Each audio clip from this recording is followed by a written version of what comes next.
दोस्तों ये दुनिया खत्म होने वाली है, ऐसा मेरा नहीं इलोन मस्क का मानना है। इसलिए इलोन मस्क मार्स पर एक ऐसी कॉलोनी बनाना चाहते हैं जहां पर लोग रह सकें। लेकिन आखिर हमारी दुनिया को ऐसा क्या खतरा है कि इलोन मस्क को मार्स पर कॉलोनी बनानी पड़ रही है।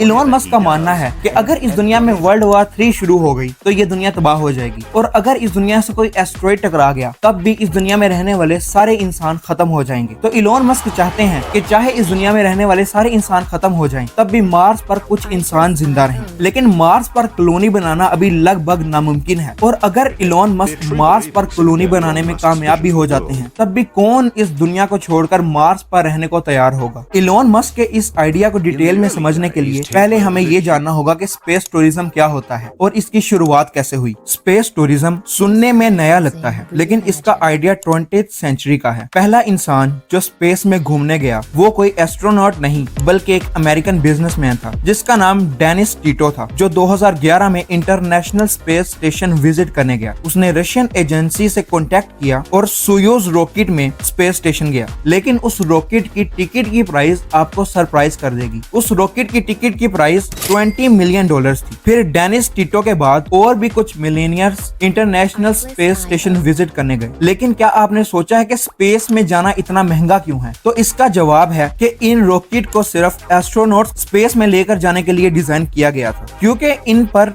गवर्नमेंट्स पैसा खर्चती हैं। लेकिन अब टाइम चेंज हो रहा है और अब दूसरे लोग भी स्पेस विजिट करना चाहते हैं। इसलिए अब सिर्फ गवर्नमेंट्स नहीं बल्कि प्राइवेट कंपनीज और बिलियनियर्स भी स्पेस टूरिज्म पर काम कर रहे हैं, और उन्होंने लोगों से यह वादा किया है कि अगले 10 साल में लोग स्पेस विजिट कर पाएंगे। लेकिन इसमें एक ट्विस्ट है कि बहुत से लोग स्पेस विजिट ही नहीं करना चाहते, और इसके रीजन है प्राइस। स्पेस विजिट के प्राइस इस वक्त $2.5 लाख से लेकर $50 लाख तक है, जो कि बहुत ही ज्यादा एक्सपेंसिव है। लेकिन ये डेनिस टिटो के विजिट से फिर भी सस्ती है। लेकिन अगर हम इलोन मस्क के प्लान की बात करें तो उसका मिशन इससे बहुत बड़ा है। वो लोगों को स्पेस में ही बसाना चाहते हैं। यहाँ पर बहुत से लोगों के जहन में ये सवाल आएगा कि अगर इलोन मस्क इतना पैसा लगाकर मार्स में लोगों को लेकर जाना चाहते हैं तो इससे तो बेहतर यही है कि वो इतना पैसा लगाकर इस दुनिया को ही बेहतर बना दे। तो इसका जवाब है कि इलोन मस्क एक सेकंड हैबिटेट चाहते हैं। वो चाहते हैं कि लोग जमीन पर भी रहें और मार्स पर भी। लेकिन मार्स पर कॉलोनी बनाने के रास्ते में बहुत सी प्रॉब्लम्स हैं कि लोग वहाँ क्या खाएंगे, कहाँ रहेंगे, सांस कैसे लेंगे, और सबसे बड़ी प्रॉब्लम है कि वहाँ जाने के बाद वो लोग वापस कैसे आएंगे। और इलोन मस्क ने इन सब के कुछ पॉसिबल सॉल्यूशंस बताए हैं। इलोन मस्क का कहना है कि अगर लोग मार्स पर जाते हैं तो वहाँ पर वो अंडरग्राउंड बंकर्स और केव्स में रहेंगे। वहाँ पर बहुत से सैंड स्टॉर्म्स चलते हैं, तो हम मार्स की ऊपर वाली लेयर में नहीं रह सकते। और मार्स पर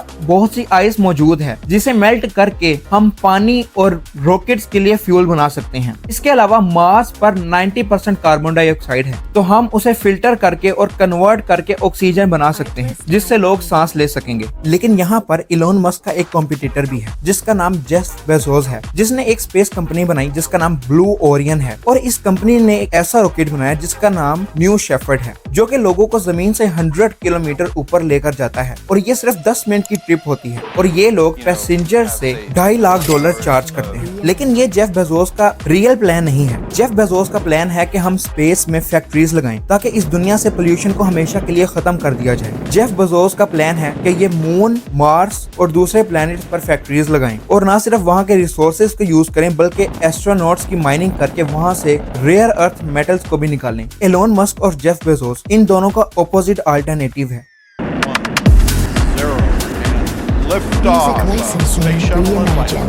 इलोन मस्क ये चाहता है कि लोग मार्स पर जाकर रहने लगें, जबकि जेफ बेजोस का प्लान है कि हम अपनी फैक्ट्रीज और दूसरी चीजों को स्पेस में शिफ्ट कर दें ताकि लोग यहाँ सुकून से रह सकें। इलोन मस्क और जेफ बेजोस के बाद एंट्री होती है रिचर्ड ब्रैंसन की, जो कि एक ब्रिटिश बिलियनियर एंटरप्रेन्योर और वर्जिन ग्रुप के फाउंडर हैं। ये वर्जिन एटलांटिक, वर्जिन रिकॉर्ड्स और वर्जिन मोबाइल्स के सीईओ हैं। इनका एक बड़ा सपना है स्पेस ट्रेवल को एक्सेसिबल बनाना। 1980s में इन्होंने हॉट बैलून फ्लाइट का वर्ल्ड रिकॉर्ड बनाया, और 2004 में इन्होंने वर्जिन गैलेक्टिक कंपनी शुरू की जो कि टूरिस्ट को स्पेस में लेकर जाती थी। और 2021 में ये पहले बिलियनियर बने जिन्होंने स्पेस का टूर किया। लेकिन इनकी कंपनी वर्क कैसे करती है? ये लोगों को 30 मिनट की ट्रिप ऑफर करते हैं और उसके बदले में ये $500,000 लेते हैं, जो कि इंडियन मनी में 3.7 करोड़ बनते हैं। इनके कस्टमर सुपर रिच होते हैं, लेकिन इनका प्लान है कि ये स्पेस टूरिज्म को अफोर्डेबल बनाए ताकि आम लोग भी इसमें सफर कर सकें। इनके ग्रुप ने बहुत से चैलेंजेस को फेस किया। 2014 में इनकी एक फ्लाइट क्रैश हुई जिसमें एक पायलट की जान गई और जिसने इनके प्रोग्राम को कई सालों तक डिले किया। तो क्या स्पेस टूरिज्म 100% सेफ है? आप स्पेस टूरिज्म के बारे में क्या सोचते हैं? हमें जरूर बताएं। और क्या आप कभी स्पेस का विजिट करना चाहेंगे?